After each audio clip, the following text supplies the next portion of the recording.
Mere Baba Ki Jai. Preserver and protector of all.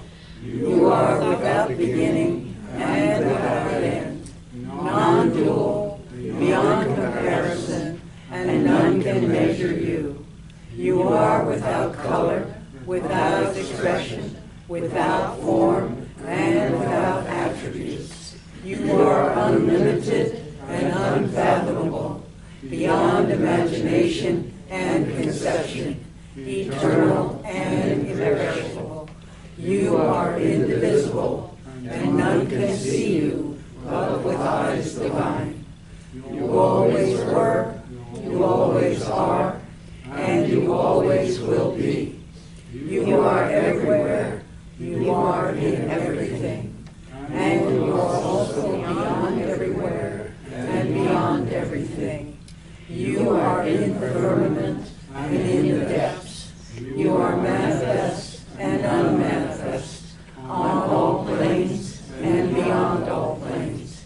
You are in the three worlds and also beyond the three worlds. You are imperceptible and independent.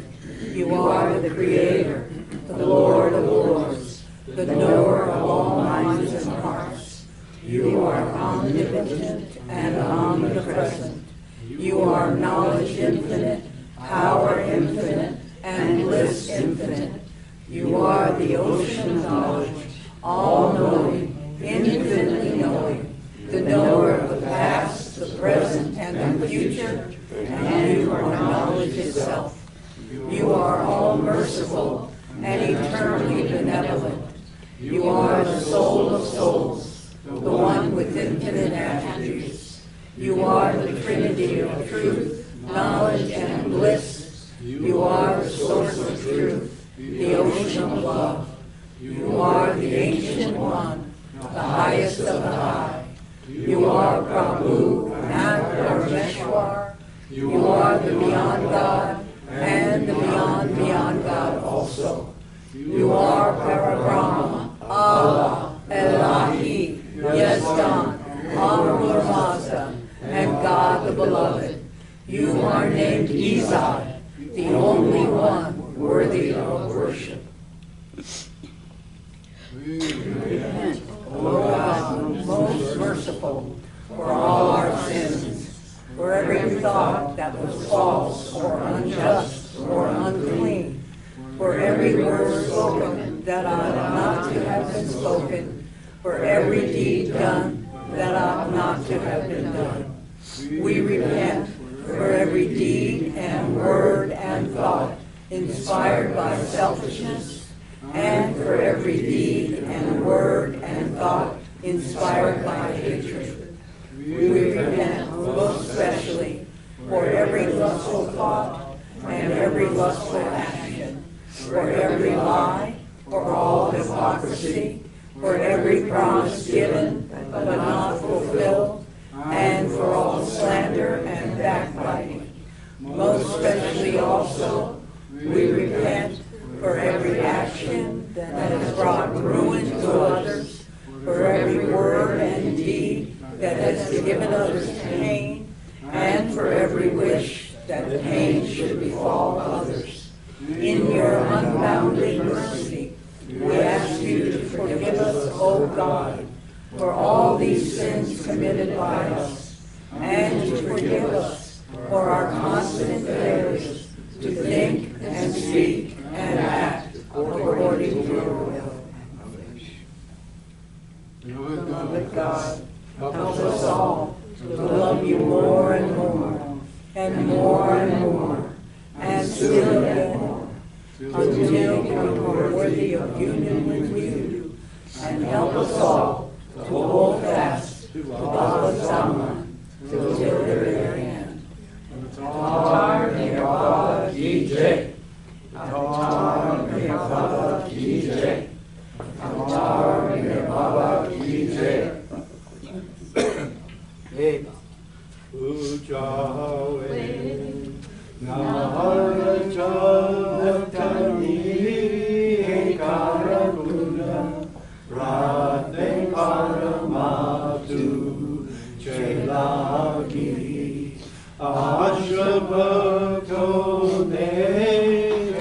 Akshay Nurei Matu Ayamur Shad Mehera Baba Charanamar Lushnadari Esar Kudana Sadati Bhakhe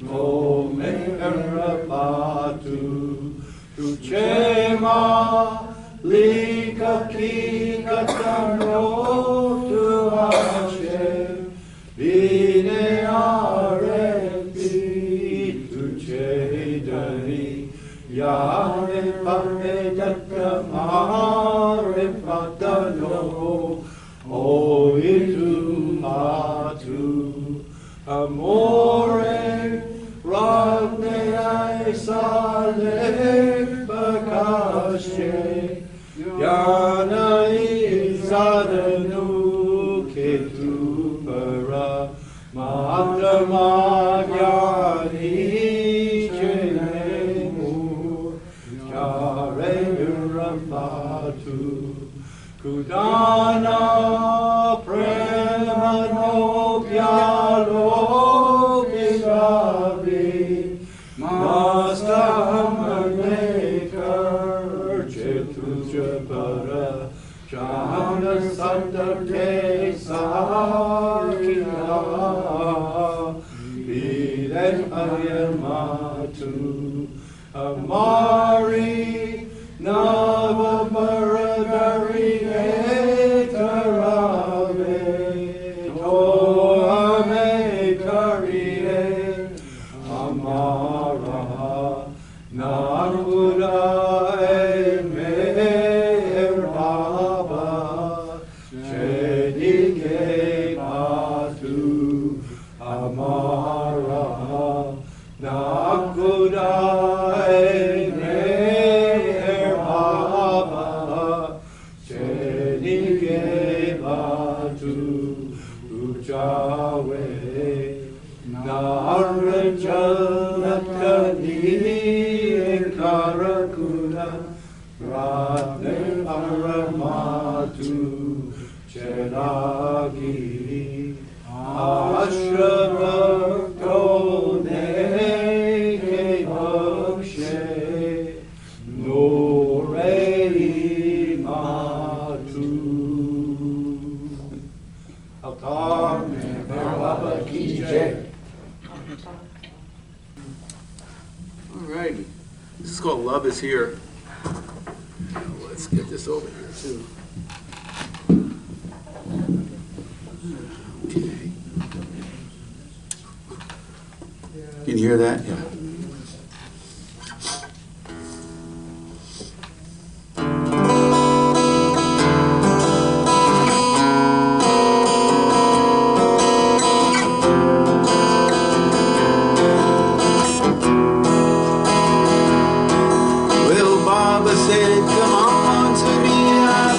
I'll set you free.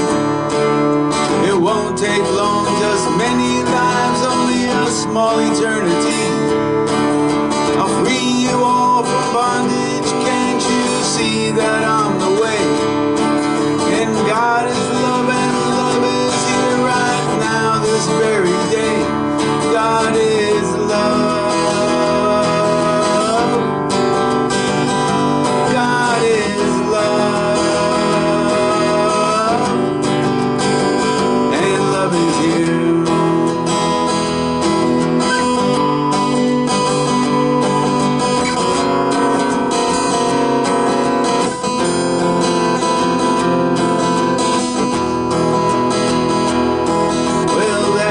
Many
I'm not Irwin Luck. Oh, there's Irwin. I was hoping he'd come up and talk a little bit. Y'all come here. Sit him. I guess everyone can hear me, all right? Very good. Okay, good. Well, I went to India, and I just got back 10 days ago. I was gone for a month, and I've been asked, well, what did you feel there? What happened? You know, there isn't a lot of happenings, but it is a very beautiful experience when you go into the Samadhi. Because in the Samadhi, it's like, even though it's brief, because they don't allow you to sit in the Samadhi like they used to, but you can go in, you can bow down, pay your respects to Baba, and say whatever you like at that moment. Well, the atmosphere in that Samadhi and the presence of Baba was why I went. I was gone for 3 weeks in Mehrabad, and it was just only to have the opportunity of enjoying the presence of Baba as you feel it in his Samadhi. And that is what you feel. I always said that it was like taking a bath. In the atmosphere of Baba, it's like you get cleansed. You don't even know what happens. You're not there to see that something special is going to happen. There's nothing supernatural, at least for me, but there is a certain feeling of cleanliness that he just takes those sanskaras and just, washes them away. So it's like a bath, except it's in the sanskaric world. And when people go there, they get very attracted to being where Baba has been, to walk the paths that he was in, to go to Meherzad. Right now, because the COVID, where all the restrictions have been lifted at the in Mehrabad and in Meherzad, you can go visit everywhere. All restrictions are lifted, other than just being able to sit in the Samadhi. That's about the only thing you still can't do. But apart from that, you can sit under the canopy and you can be there, just be there. And I liked going in the afternoons when there was nobody. I didn't want to wait for an hour and a half in these lines when they had the arti in the morning and they have one in the evening. So I'd never get to the Samadhi if I had to wait all that time. But just the same, I'd go in the afternoon when there was nobody. Nobody goes in the afternoon. I don't know why they don't, but then you could just walk straight in. You don't even have to wait at all. And that's what I would do, and it was so much, it was really a pleasure. It was really just an absolute pleasure. I wrote something today, and I'm going to read you what I wrote, because I write. And when you write, you want to read it to somebody. I read you this. I even brought my computer with me if I could get it to where I want it. Here it is. I think I found it. This is you see, I've been writing poems, and I send them out one each week on the email. We have a big email list, and whoever's on the list, they get it.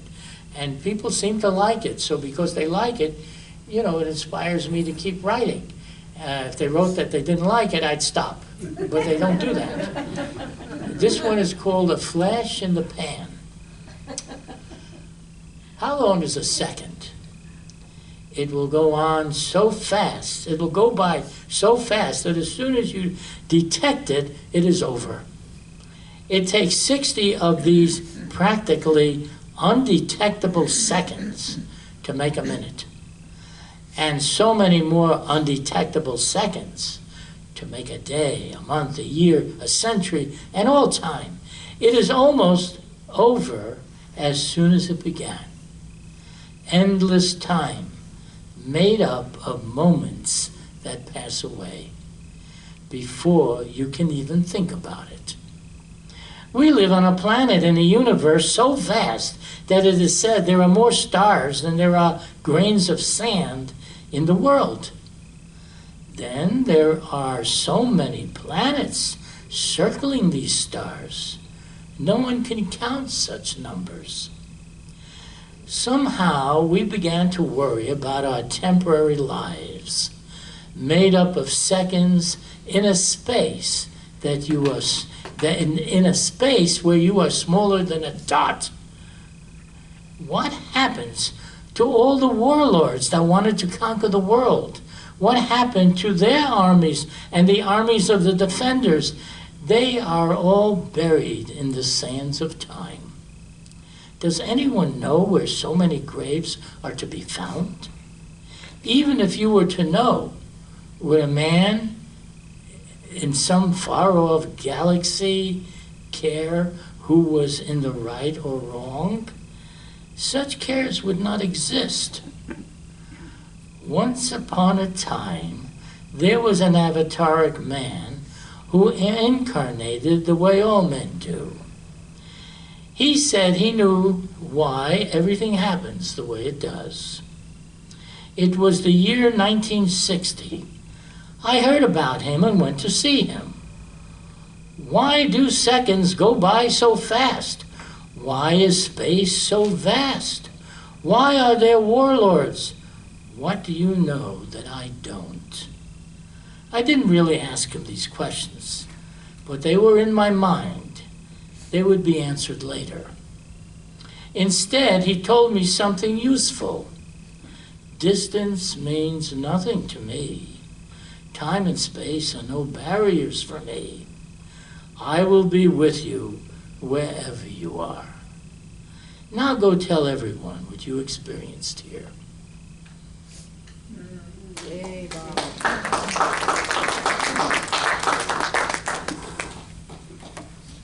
He told me that when I left one day after seeing him. He told that to me and my brother Edward at the time. He said it, distance means nothing to me. Time and space are no barriers for me. I'll be with you wherever you are. And this is a universal truth that he's been telling the world for ages. He's been telling the whole world this. But I got to hear it personally. And so now I can share it with you all. In the meantime, as I'm talking, if there's anyone that has any question or would like to say something, please feel free, because this is very informal. I have no formality in what I say. Well, don't all talk at once. But it's okay. If there's nothing to say, then... There's one question. Okay. Whoever it was... It was Will. It was Will. Will, where are you? Could you pass it on? Did Judy have a good time? Did Judy Will have a David good is time? all the way in the back. He said, did Judy I can have a barely good time? see him from here. He said, did Judy have a good time? Oh, yeah. Judy was very happy. And we all did. There was three of us. There was this fellow, Tom Curtin. He was very helpful to us during the trip, but he also, as a Baba lover, wanted to be there and spend as much time at the Samadhi as he possibly could. Then there was Judy, of course, and myself. So the three of us had gone. And there was also others from different countries. There was one fellow from China, and he had been there for about 4 years. It was in a previous trip. We had gone maybe 3 years before, and I had a 14-hour layover on the way to Mehrabad in Beijing. It was in China. And I was thinking, what am I going to do for 14 hours? You know, a layover for 14 hours. And then it occurred to me, well, there's so many Chinese Baba lovers, why don't I give them a call and see, you know, they can all come and we can all have a get-together at the airport when I arrived there. And sure enough, that's exactly what happened. Boy, did we have a good time talking about the different stories of Baba that they had and what I had. It was really great. So for 14 hours this went on. And I got to meet so many Baba lovers that were from China. Such really beautiful souls. Man, I tell you something. These Chinese Baba lovers are really something. And they have an internet. And this movie that I made, Mayor Baba, Avatar of the Age, they put Chinese subtitles to it, and they put it on their internet. And so a lot of people got to hear about Baba as a result of what they were doing. So, you know, now I asked them, well, isn't there restrictions? You know, the government is very restrictive about groups and different people saying things what. And they said, no, not as long as we don't have go out into the streets and start to make a big deal about anything. They don't bother me. They don't bother us. So I was glad to hear that at least they left alone. And but they do come to Mehrabad, and they come to Meherazad. Boy, they're quite a group. You know, you get a different feeling about people when you get to meet them personally than when you just hear about things in the news and such like that. But anyhow, that was a good time, a very good time. Yeah, go ahead. Can you tell us how you met Ann Forbes? Ann Forbes was the head of the Miami Baba group at the time when I first met her. And naturally, being a Baba group, so we went to the Baba meetings, and they were at her home. There was a lot of people in those days that did come to the Baba meetings in Miami, because that's where she lived, Miami, and her and her husband. So they would have meetings at their home, and they were very devoted. There was a group of women that would write to Baba and send Baba different things whenever things were asked for by Goer or by any of the Mandali. And one time, they had something where they wanted to send chocolates. This was Adele in New York, actually. I'm getting a little bit mixed up with the different places. But just the same, Adele in New York told me one day that she was sending things for Baba or for the Mandali, which they would request. So one day, when she told me this, I said, well, if there's anything you can't find, let me know. I'll see what I can do to find it. So sure enough, there was something which had to do with chocolates. And they had these chocolates. And it was a certain dietetic chocolate that was to be sent to Baba. And how Baba even knew the brand name of such chocolates, I have no idea, but he seemed to know. Well, anyhow, so finding these chocolates was not easy because they weren't readily available. This was a special kind of brand. And so sure enough, we got the chocolates at some place. I had to call some distributors. Anyhow, we got it. And it was sent to Baba. And then we get a telegram later from Baba about that. And the telegram says, you're sweetening my mouth now with chocolates. One day, I will sweeten your mouth with divine wine.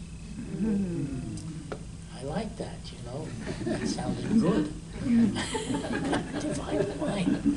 What an intoxication that is. So, yeah. So I heard that the Miami group wrote a letter to Baba. Do you remember that? About how they were longing to see him? Well, there was always letters going to Baba. I don't remember that particular one that you're mentioning, but tell us. I believe he said, not only will you see me, but I will see you. Okay. Well, he has incredible ways of seeing things that we don't. You know, the inner sight. Well, for one thing, I was very interested to know how Baba experiences things versus the way we do. Now, we're very limited. We operate through 5 senses of the body. That's as much as we can see, and it's all outer from what we perceive from the outside through our senses. But Baba, on the other hand, when he would explain his experience, it was quite different. He actually experienced himself as being everyone, everything. He experienced everything like we experience a dream. In a dream, you're everybody. You're everything that you see. You're creating it. You're the creator, the preserver, and the dissolver of your own dreams. And this is what Baba was saying, basically, is that we are experiencing his dream. A dream. This is not real. That's why he would call it illusion. He said, this is all not real. He says, you see me because I'm dreaming along with you all the dreams that all dream. So you see me, and I'm telling you that it's all illusion, and it's not real. But I'm here to bring you to what is real. I'm here to take you from where you are to where you should be. See, that was Baba's answer. And he was not here to take us on the spiritual path. People that are meditators, they do yoga, they do all kinds of disciplines and fasting, and I mean they do all kinds of efforts. They make all kinds of efforts to advance their consciousness into the higher planes. But that was not what Baba wanted, because to Baba, all of these planes are nothing but more dreams. But very beautiful, yeah, very exotic. It's something that if you saw it, you would like it a lot better than what you see every day. But just the same, it wasn't real. And it was illusion. It was dreams. It was imagination of the mind. So Baba wanted to take us from where we are to the reality of knowing your own self as unlimited and infinite. This is greater and more beautiful than any dream ever could be. But the thing is, he didn't take you through the spiritual path. This was not what Baba did. And because he saw it all as illusion, imagination. And he was here to wake us up from that imagination. So Baba was unique. The God-realized person sees things and is very uniquely different than not only what we see, but what anybody, even in the advanced stages of the path, on all these higher planes, which are so enchanting and exotic, what they see, he would. So someone asked me, well, what about these people? Does he work in the subtle realm? Does he work in the mental realms? Does he work in these realms when he's not in the physical body? And my reply was, well, he does the same thing there that he's doing here. He has to wake them up from what their experience is, because it isn't real either. And that's what he does. He's the avatar. He does that. A God-realized person can do that. Nobody else can do it. You cannot get that kind of awareness from anyone who doesn't have it. Obviously, if you don't have it, how are you going to give it? So these people that are advanced souls, and I'm talking the genuine ones now, that are on the higher planes, they can at best take you up to their level. They can't take you beyond that. And that's at best. So if you want to realize the truth, the reality, what really is, then you got to go to someone who has that experience, and the avatar is definitely the master of masters. He's the one that decides who's going to be a perfect master. It's up to him. And he is the one that enlightens and gives God realization to those who he wants to have that and to help others. Now, not everybody that gets God realization is going to have a duty or a function to help others. But there are those 5 that are always in the world that Baba spoke of that have that duty. And they carry out whatever the plan was that the avatar set up in his advent. They carry out the work that is to be done. And his work is not just for this world, it is universal. You can't even imagine what the universes are. When you read in this new book that Ward Parks just was working with and he just came out with, Baba is explaining how many universes there are. There are so many. It's unbelievable how many. And we're talking universes. We're not talking galaxies. Science today, our science, barely knows what everything in our universe contains. He's talking about universes, but you have to be a God-realized person to be able to know all of that information that he's giving, because what Baba is giving goes far beyond what the sciences of the day are even aware of. All right, well, be that as it is. But the main thing is to take care of us. We're his kids. We're the ones that he wants to help, because he's here and we see this, and that's all we see. We see what he shows us, and that's it. We don't see beyond that. So now he's fine with that. Fine. He wants to enlighten us to his consciousness, to his state. You see, Baba is here to make us what he is.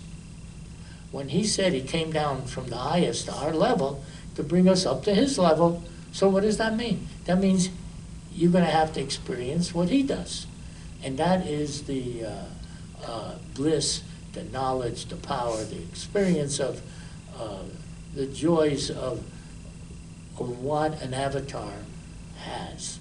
When Baba said that he suffers infinitely, that an ordinary person, if he had that kind of suffering, would drop dead instantly, could never stand it, would never be able to do it. So how does he do it? The question then comes up, well, how do you do it? He said, don't forget, I also experience infinite bliss. Well, now that goes a long way. A very long way. You can tolerate anything, because the infinite bliss of your existence, it is the bliss of your existence. Unmarred and undiluted by anything else. There's no mentality that stands in the way of this bliss. And Baba said that when he talks about bliss, the ordinary person has no idea even what he's talking about, because they have no experience of it. That means that whatever they're hanging up on the cross there is not him. This is not what he is. It's not the body. You're putting a body on the cross. It's not the body. You may as well hang your coat on there, and they can whip it all they want, and you would just stand back and look at it and say, well, pure ignorance, they don't know what they're doing. That's all they think, that's me. The God-man is the God-man. He's not an ordinary man. And Baba made it very clear how many times Baba would say, and I was there, I heard this, don't mix me up with the body, I'm not that. That's not what I am. You have to see me as I really am. I said, good, I want to see him as he really is. What was that? It dawns on me to ask the question, how can Baba experience bliss and suffering at the same time? Is it that he alternates, so that it's tempered? I mean, you know, the stupid mind has these questions. I have a good answer for you. And it had to come from Esfandia Vesali. Ah, Esfandia was suffering. He was having a lot of pain. He wrote to Baba that he wanted this pain to be turned into bliss. And the next thing that he said, Baba turned his pain into bliss. How do you do that? I'd like to know myself, you know. How do you do something like that? That's why it was always so intriguing to me to know Baba's consciousness. Because when he says that he can do it, this is something that is not what any ordinary person, including myself, can do. I can't do these kind of things. All I can do is when I have difficulties or troubles, as I turn it over to Baba, I just say, Baba, you know, this is really, this is too much for me. Please help me with this. I need your help. Because Baba once told me, he said, I will help you. You know, I will help you. So every so often I'll ask for his help when things get more than what I can handle.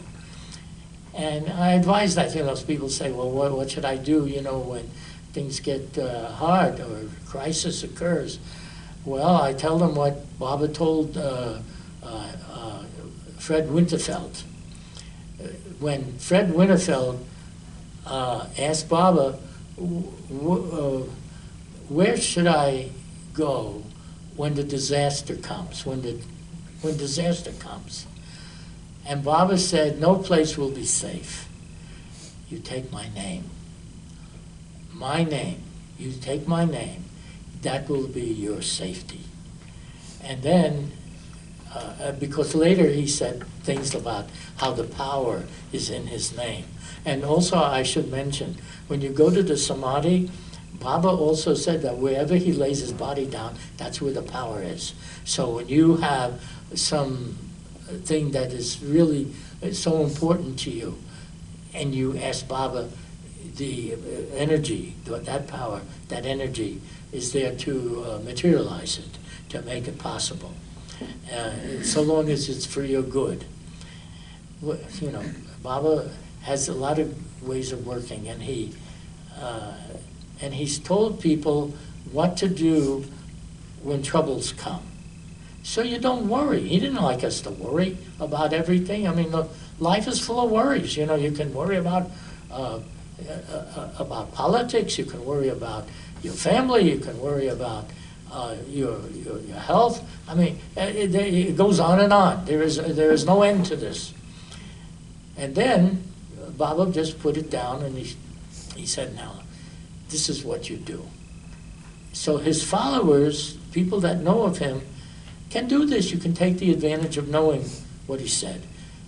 If you didn't know of him, well, you wouldn't be able to carry out what he says until you find out. Someone said to me, this was just yesterday, they said, what if how am I going to know what Baba wants me to do? You ask him and you'll do, and he'll do. So you don't have to think about it. Circumstances will evolve. Now, in my case, now I'm talking about myself, I found that the way he answers my prayers is by circumstance. I hear no voices, no voices, nothing supernatural.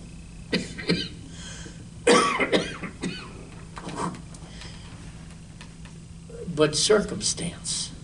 And let me tell you, circumstance is a far better answer, because that's a real thing that happens to you. Otherwise, you're being given advice, you see. And advice, I suppose, is okay too, but it's not the same. Circumstance is your real life. That's the way it works. When I had to get to Baba, and I didn't have no money to go, and I didn't know what to do, it suddenly occurred to me, why don't I just write and tell Baba this? So I did. I wrote to Baba, and I said, I need your help because I can't I have no money to come and see you. So Baba wrote back one line, don't worry, circumstance will adjust themselves. 2 weeks later, I'm there. 2 weeks. What I couldn't do for 6 months, nothing worked out. All of a sudden, no became yes. And it's kind of nice when that happens. No becomes yes, you know. So that was circumstance. If anyone has any more questions to ask. What you said about his, he can turn his suffering into bliss reminded me of that moment right after the accident where he just, anybody would be just in agony and pain, you know, broken bones, everything, but he shone.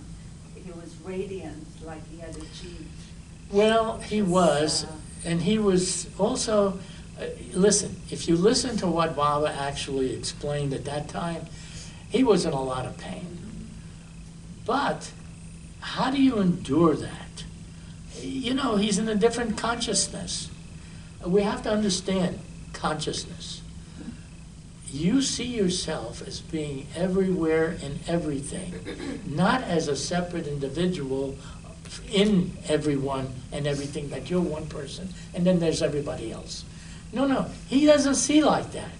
He sees himself as the self behind the bodies and the minds of all beings, and he also sees himself as the maker of all that exists. Wow, that's a big deal. You try seeing yourself like that, and then you won't have to worry about pain and all the other things that come with it. But Baba was, you know, like he was the avatar, you know, that's why he said that I'm God, I'm everything. We've always known through religion and through other people's talking about God, that God is everywhere and everything. You've heard that before. God is everywhere and everything. Who asks, how is he everywhere and everything? How do you do that? How is it? Is this an individual? Who is this that can be everywhere and everything? But the truth of the matter is that when you become one with Baba, with Baba's consciousness, because everywhere and everything is a consciousness. It's a state of consciousness. It is not a name, God or Jehovah. I mean, those are just labels. But the consciousness is what God is. It's a conscious state of being. And when you become one with that, that's who you are. You see, there is no difference then. It's like the drop falling in the ocean. What happens to the drop? It loses its separate existence as a drop and becomes the whole ocean. And it don't matter how many drops fall into it, they all become the same whole ocean. And they're made of nothing but ocean. So the ocean of consciousness, we can call it that, is what happens. You become one with that. And that is what Baba is, you know.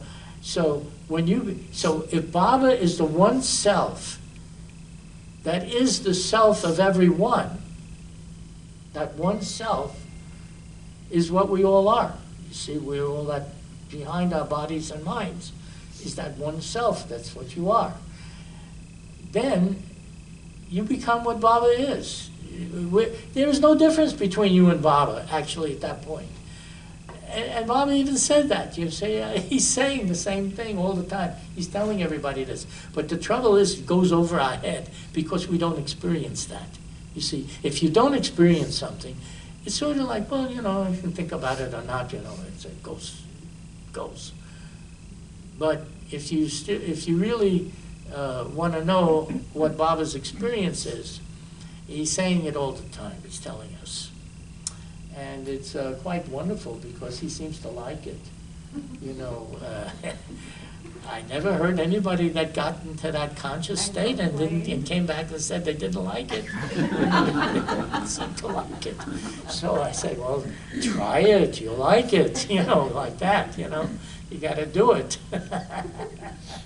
So when I went to see Baba, I wanted him to show me God.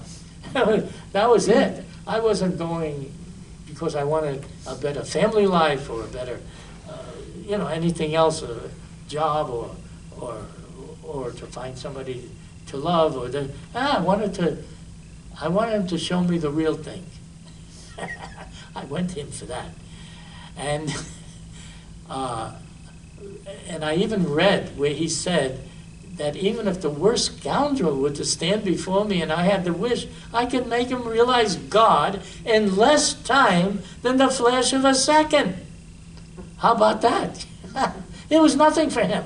This is you talk about what's easy. This is, when you're in that state, everything is easy. There's no such thing as hard, or you can't do, or whatever. So so then Baba, he didn't, I have to point out, he didn't really give me enlightenment that moment either when I met him. I'm still the same person. But what he did do is tell me that there will come a time when I will give you the highest experience. And so later I thought about, what's the highest? He told this to me and my brother Edward. I said, I'm thinking, what's the highest? His experience is the highest. I don't know anything higher. Do you know something higher? I don't know anything higher. So it's like saying that, And I have no idea what the experience itself is. I have the understanding about it, the explanation, but not the experience.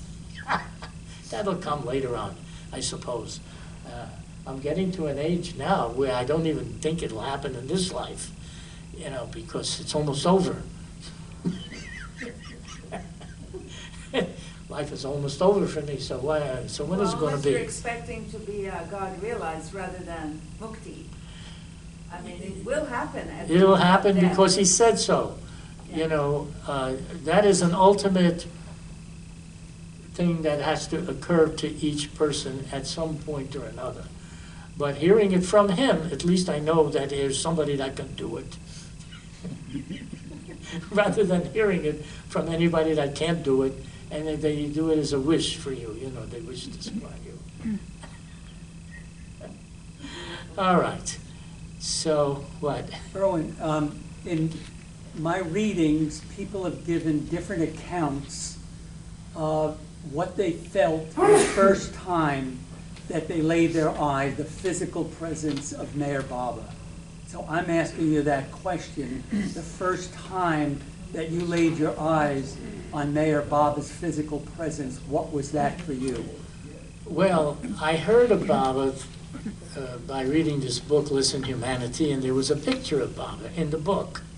And he was wearing a garland. And I thought, he looks like he's from Hawaii. With a garland. He had a very pleasant face and smiling. Baba would smile a lot. And that was my first impression, was really from this book. But then when I actually did meet Baba, I felt like a long-lost son that had one day come home. It was a very warm feeling of acceptance of Baba. Baba accepted me, and he liked me, and I liked him. What more can you want? You like each other. So he had me meeting his family and different people that were close to him. And then there was a lot of things that, Baba said things, he was very wise. His answers, when they would read the letters in the morning that would come from all over the different countries, even different languages, they would read it to him, and he would answer it. Those that were in English, I could understand.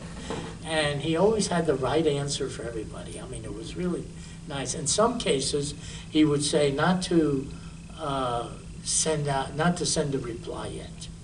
He said, I'll tell you when to send a reply. He would give the reply, but then he would not want it sent immediately. And I felt that he had things to do behind the scenes for that person, so that when the reply would actually come, it would be just time, the timing would be very good for that person, that you were hearing it at the right moment. So that was the way things were when I was there.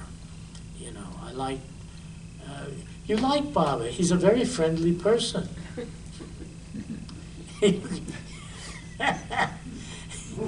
He smiles a lot too. And you feel that he's in your corner, you know. You can tell him anything, but even telling him things, you just didn't tell him things. It was where he would invite you to say something, or he would question or something.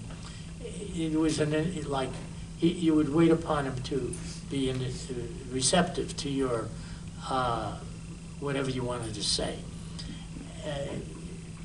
You know, they say if you're in the company of a king, he sets the tone of the conversation. You just don't say what you want. You wait for the right time.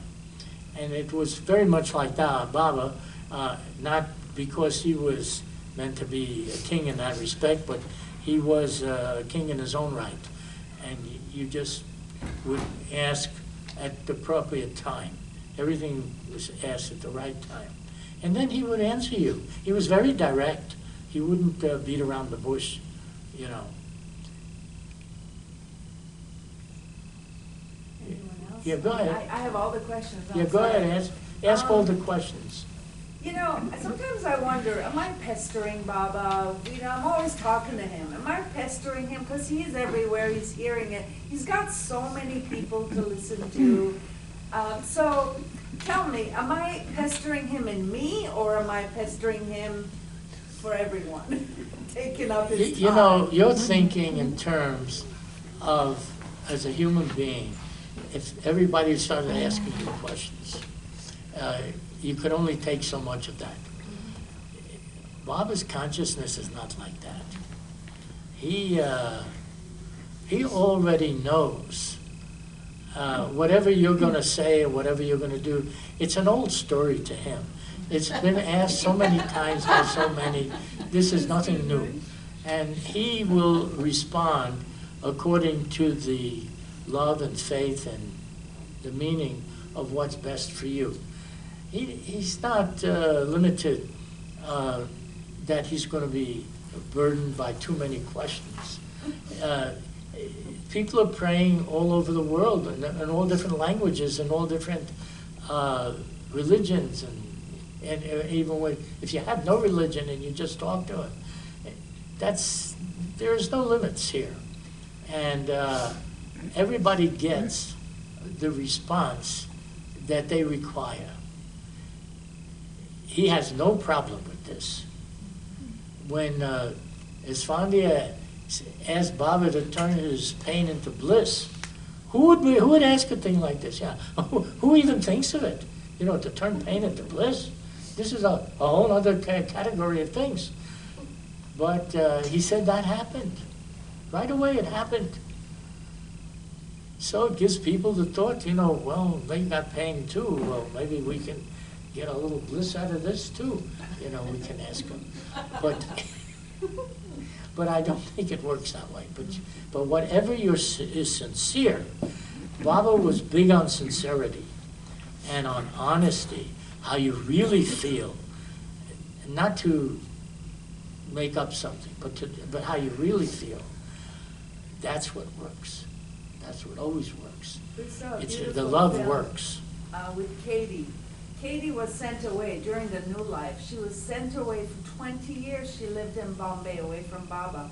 But it wasn't like she was away. She would talk to Baba naturally and about everything. Yeah. And apparently Baba was with her because, you know, it's not like correspondence physical, but she would just talk to him. Like Baba's right there. You know, we're all sitting together here, and I feel that Baba's presence is here. It's not a thing that he's physically sitting here or something. Well, he can do whatever he wants, but it's not like that. the presence, oh, I'm going to put it this way. One day I was thinking, how do I know if the person's physical self wasn't present? How would I know who that person is? So, you know, I don't know if it's clear what I'm trying to say.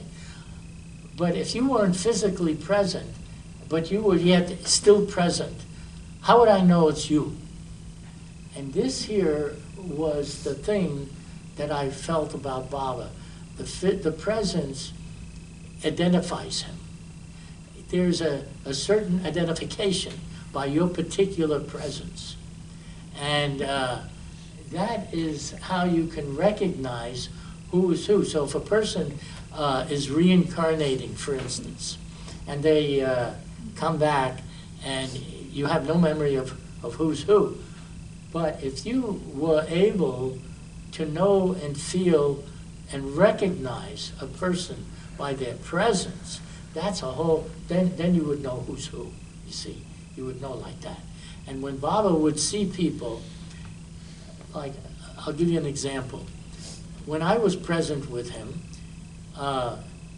there were times when he would be looking off, and he would suddenly say something that was unusual. He would say, "You were sent to me by another master." And it wasn't like he was making a thing of it. It was just that this is what he said. He just happened to, off the cuff, he would say this. Well, I had no idea who this master is, or where, or when, or whether he was a physically incarnate person, or whether he was somebody from my past. What? But then when Baba said that, it was clear that there was someone who cared enough about me to make it possible to arrange a meeting with the avatar. You know, I was shifted to him in this life. And it was like you have connections from the past that you don't even know about. And you're sitting here, we're all sitting together, but who knows what happened to make all of this come together now, here, where we're all together like this, you know, focused on the same one, the same master, the same avatar. I mean, we have no idea of how all this came about, but everything has a cause and effect. There were reasons for this, and when the time is right, that's when it happens. You can't say, like by the calendar, that it's, people would say, well, Baba, when are you going to break your silence, or when are you going to do, or what's going to happen, you know, something of the future. When the time and circumstance permit, that's when it happens. Not before, not after. You can't go by the calendar with this. This is just the way things work out. And we're all here together. You see, we're all together somehow. Who knows how that all happened? It should be like this. But it is. And we all sharing in Baba's company. You know, it's all his company. He has a lot of kids. He loves his kids. Who doesn't like a kid?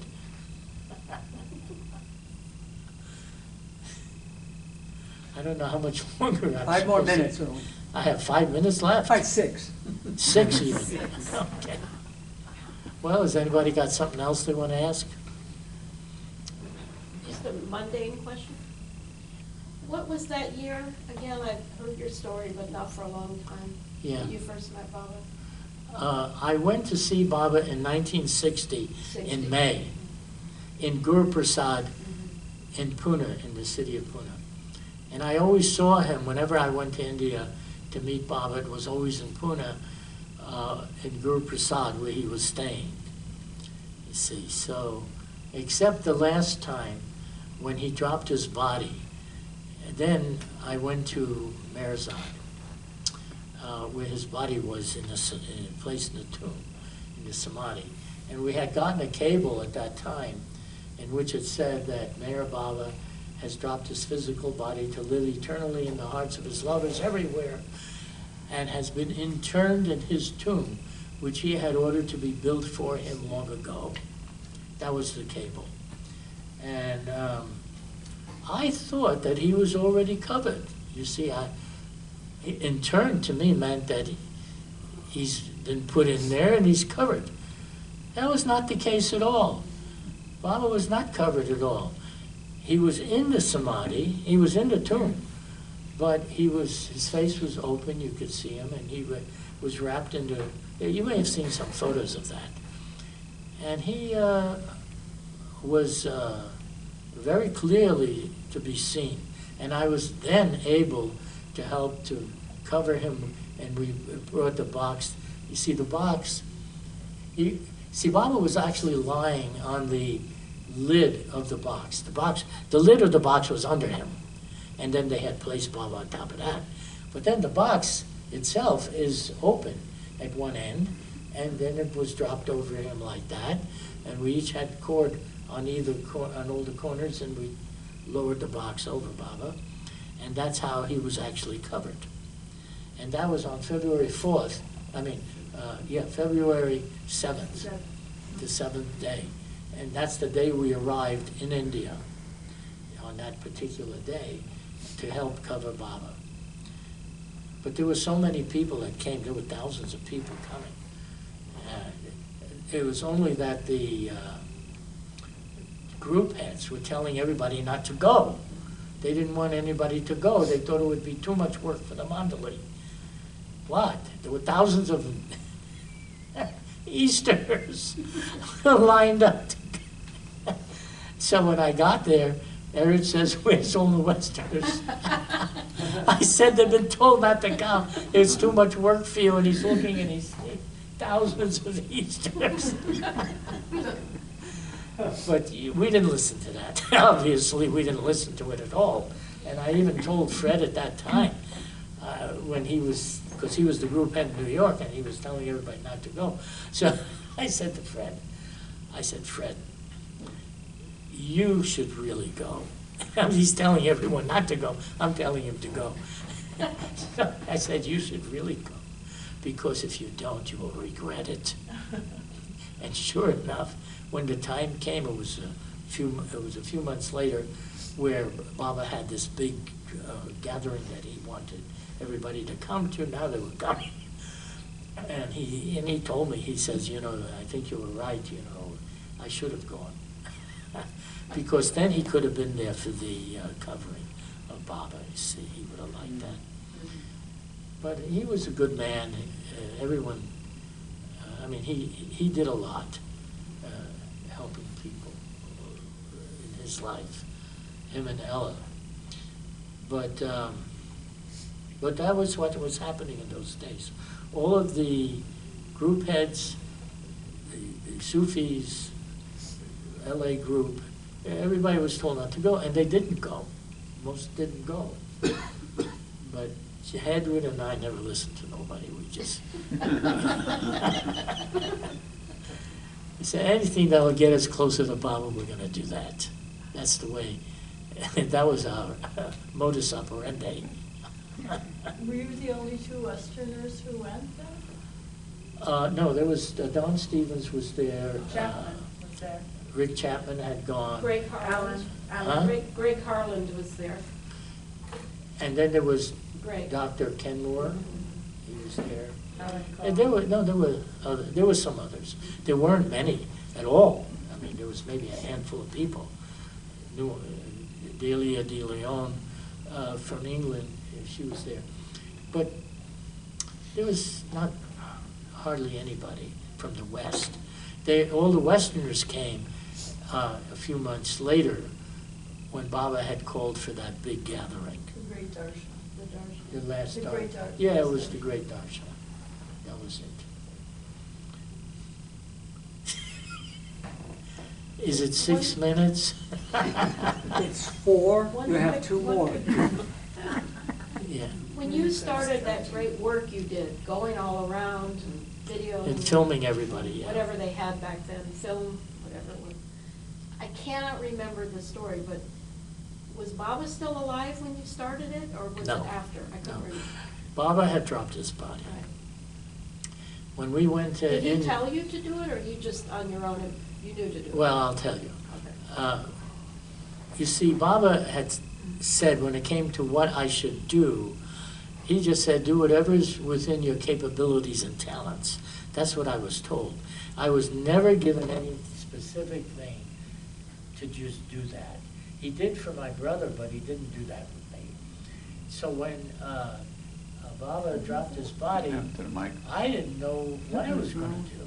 And so I didn't know what I was going to do.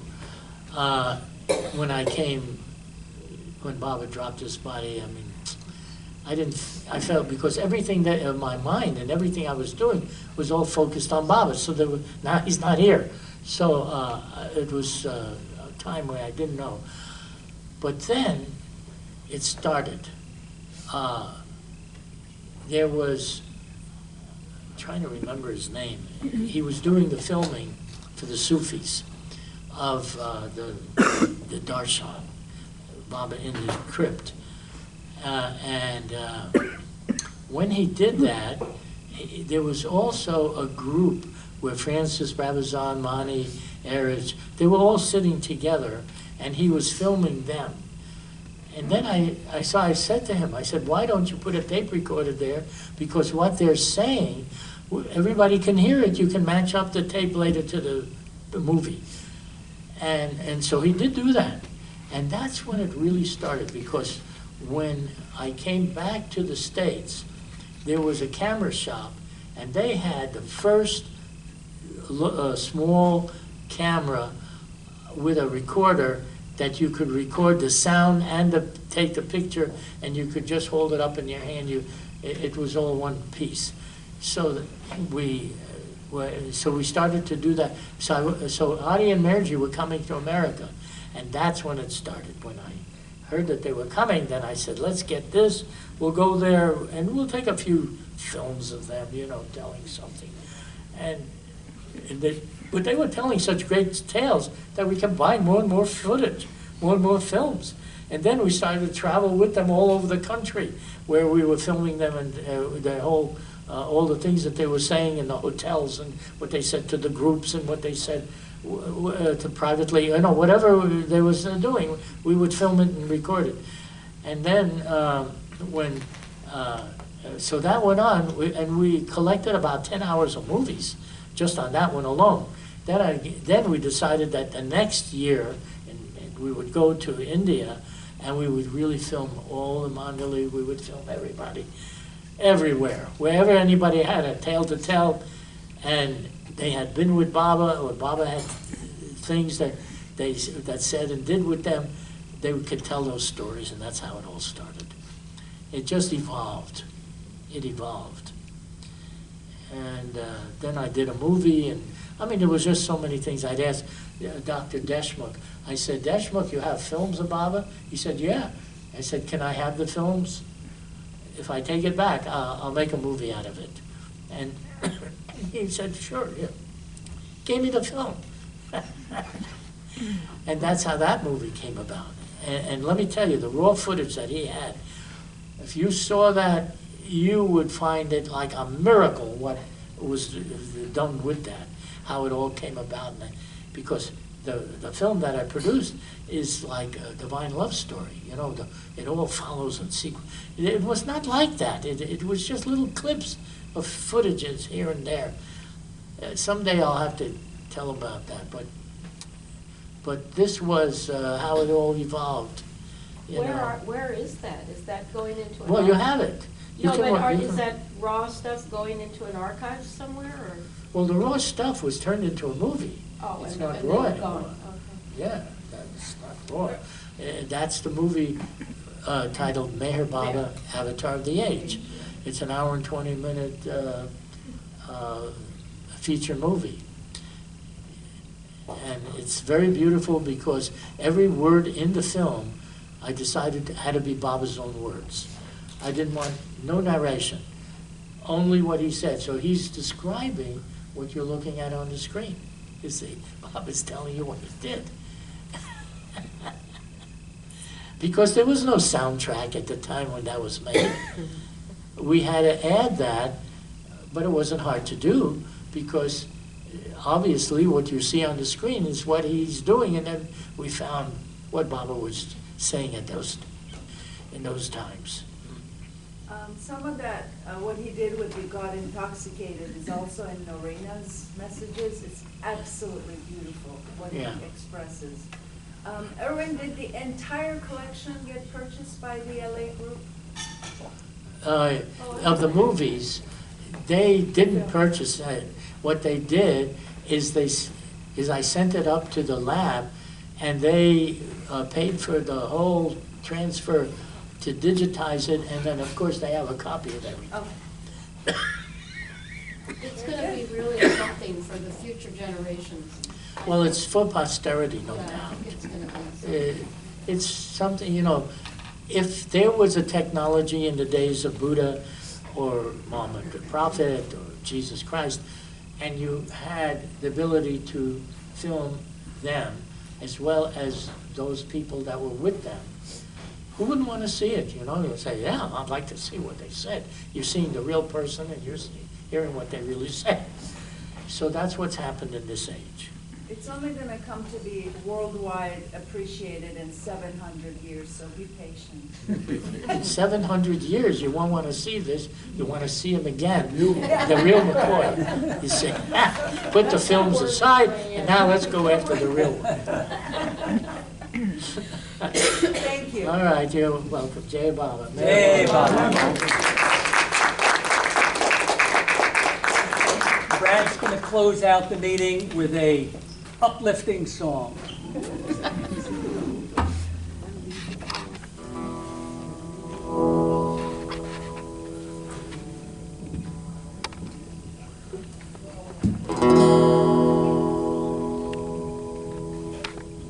Don't want it to be too loud. This song is called Meher Meher, and the music is borrowed from a very popular song. I'm sure you'll recognize it really quickly.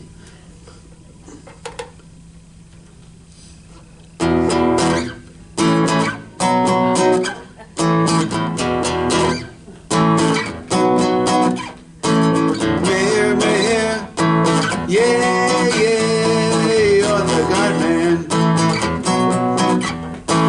Meher, Meher, yeah, yeah, you're the God man. Meher, come across the sea, coming right here for you and me. He said you and I, we but one. This busting up lane has just begun. Meher, Meher, yeah, yeah, you're the God man. Yeah, yeah, yeah, yeah, yeah, yeah. Meher, Meher, yeah, yeah, you're the God man. He said the mind has got to be still. You can't get there with any pill.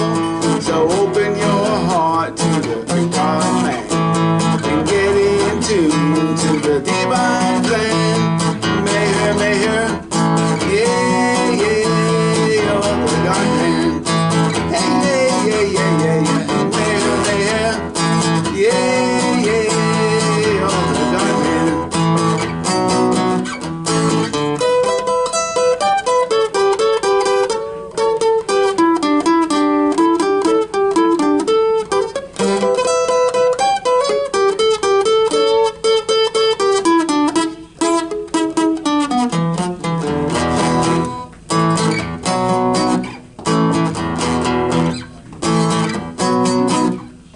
No mind getting the world to spin, looking left and right but not facing him.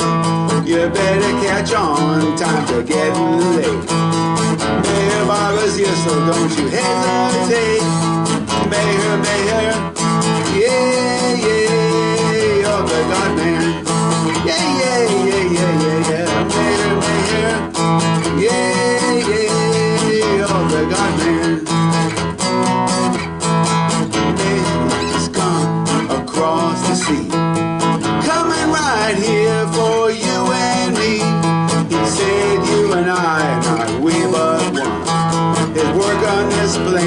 has just begun.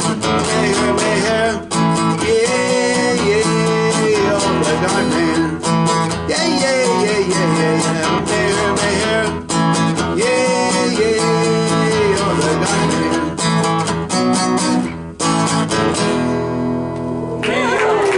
Tom Meher Baba Ki Jai. Hey, Baba. Judy.